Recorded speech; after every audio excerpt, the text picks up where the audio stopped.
Benyamin Netanyahou a fait des déclarations sévères contre le gouvernement australien dans ses premières déclarations depuis l'attaque terroriste qui a tué 12 personnes, y compris un des auteurs, sur la plage de Bondi à Sydney lors d'une célébration de Hanouka.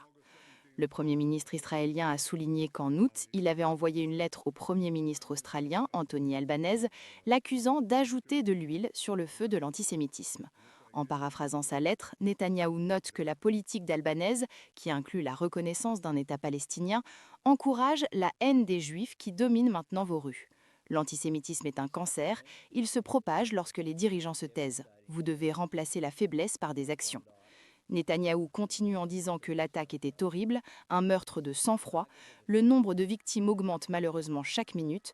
Nous avons vu la profondeur du mal, nous avons également vu le sommet de l'héroïsme juif, dit-il, en mentionnant un passant qui a été filmé en train d'essayer de désarmer l'un des assaillants. Nous sommes dans une bataille contre l'antisémitisme mondial et la seule façon de l'affronter est de le dénoncer et de le combattre, poursuit Netanyahou.